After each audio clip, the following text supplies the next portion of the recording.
안녕하십니까, 벤틀리TV의 벤틀입니다. 오늘 여러분들이 이제 중고차를 구매하실 때 덤탱이 사기를 안 당하는 법을 좀 가르쳐 드릴 텐데요. 먼저 사고차냐 아닌지, 침수차냐 아닌지, 또 뭘 알아봐야 될까요? 어디까지 사고가 났더라도 찌그러졌냐, 그 정도는 알 수 있는데요. 전문가들이 보는 방법하고 제가 보는 방법이 약간 다릅니다. 그러니까 제가 보는 방법으로 보면은 거의 백발백중이니까 여러분들은 한번 따라와 보시죠. 먼저 뒷부터 보겠습니다. 범퍼 같은 거 100번 1000번을 갈아도 아무 상관이 없어요, 범퍼 같은 거는.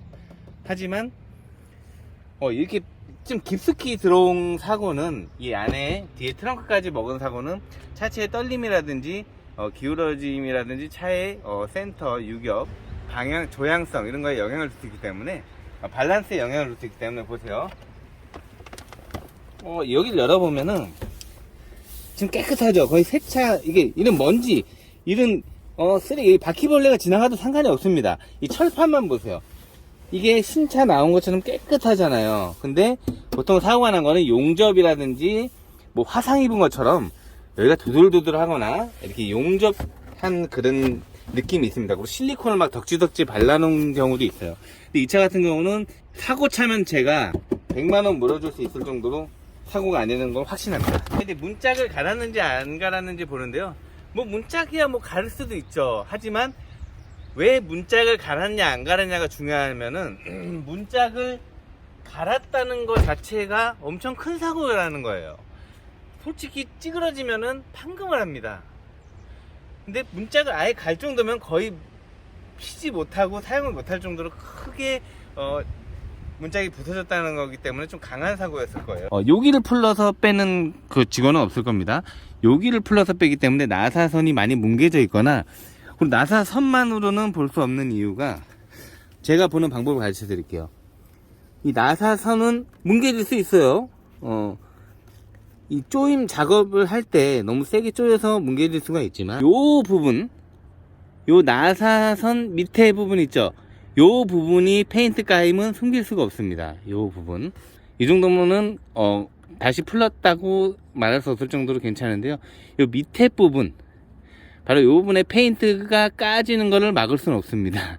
근데 이거는 아주 깔끔하죠. 10년이 넘었는데도 깔끔한 거 보니까 요거는 문짝을 갈았던 것 같지가 않아요. 그리고 휀다라든지 단순 그 시기는 사고로 치지도 않습니다. 유리창 11년식이죠. 11년 유리. 요거는 진짜 작업을 잘했네요. 나사선을 작업을 잘했고, 하지만 요건 숨겨졌습니다. 너무 급하게 푸는 바람에 요거는 진짜 안 풀렸다고 말할 수가 없는, 뭉개졌네요. 그래서 요거 같은 경우는 제가 문짝을 갈았다고 얘기를 할 수 있고, 혹시 아니다라고 우기더라도, 일단 보험 처리 안 했을 때 아니다 우기더라도 이 페인트 색깔이 확연히 다르기 때문에 요거는 문짝이 사고가 난 것 같습니다. 요거는 문짝 사고로 저는 확신하고요. 문짝 하나 정도 갈 수 있죠. 갈 수 있죠. 하지만 휠 하우스까지 먹었다면은 저는 이 차 시중가보다 100만원 더 싸도 안 사요. 이 휠이 밸런스의 가장 중요한 부분을 차지하기 때문에, 이 휠 하우스라 그래요. 휠의 집이죠, 한마디로. 여기까지 바퀴가 들어가는 공간이잖아요. 이 부분이 먹은 거는 엔진까지 밀렸을 확률이 커요. 자, 보시면 휠하우스, 용접 부위, 타공 부위도 너무 깔끔하고, 용접 부위 실리콘 바른 것도 진짜 최고의 전문가, 차를 만들 때 1차 생성할 때 만든 것처럼 깔끔하네요. 이쪽은 괜찮은 걸로 보고요. 그리고 휀다 이런 건 당연히 바꿨죠. 나사 보세요. 당연히 풀렸던 자국이 있고요. 그러니까 단순 사고로 볼 수 있고요. 이쪽은 조수석에 비해서는 조금 더 실리콘이 그렇게 깔끔하진 않지만,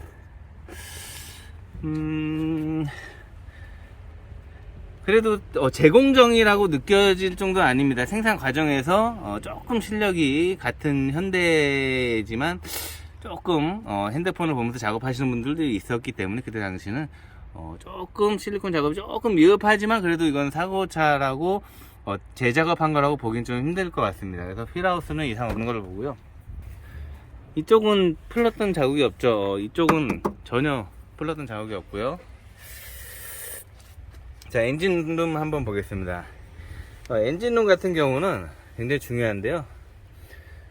이 차 같은 경우는 엔진을 새로 갈았어요. 2년 전에 갈았는데도 GDI.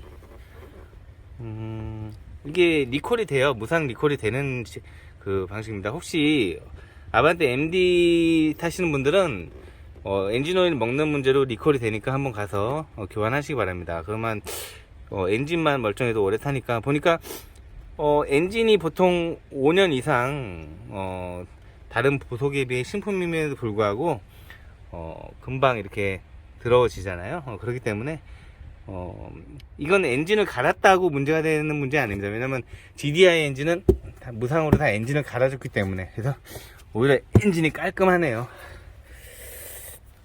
뭐 다른 부분은 큰 이상은 없고요. 요 정도의 사고는 그냥 문짝 하나 정도 갈았던 거는 어쩔 수 없다고 치고 뭐 그래도 찝찝하면은 저 같은 경우는 그냥 100만원 더 깎을 것 같습니다. 왜냐면 찝찝해요. 굳이 같은 돈 주고 사고가 아예 없는 제품도 살 수 있는데 굳이 조금 생각을 해야 되고요. 본네트 쪽은 전혀 안 갈았어요. 보니까 이 페인트 보시죠. 이쪽 땡기 본네트는 안 갈았기 때문에 제가 볼 때는 이 사고로 인해서 엔진을 간 게 아닌 게 확실합니다. 본네트를 안 갈았기 때문에 사고에 의해서 엔진이 간 거 아니고 리콜 무상 수리에 의해서 간 거기 때문에 이 차는 사셔도 되는데 저 문짝이 조금 마음에 걸려서 100만원만 좀 후려치겠습니다. 자, 유리창 11년식 오케이, 다 11년식 일치하고요. 이런 것도 중고로 11년식을 다 맞춰버리기 때문에 요것만 봐서는 모르고 확률을 줄일 수 있다는 거죠. 근데 이 문짝은 확실히 열심히 가는 게 다른 쪽에 비해서 이 4개를 다 돌려보면 수리된 날짜가 다르기 때문에 문짝이 열리는 게 되게 뻑뻑해요. 그만큼 이게 수리된 날짜가 다르고 기술력이 조금 떨어졌다는 느낌입니다. 되게 부드럽게 열리는데 확실히 뻑뻑합니다.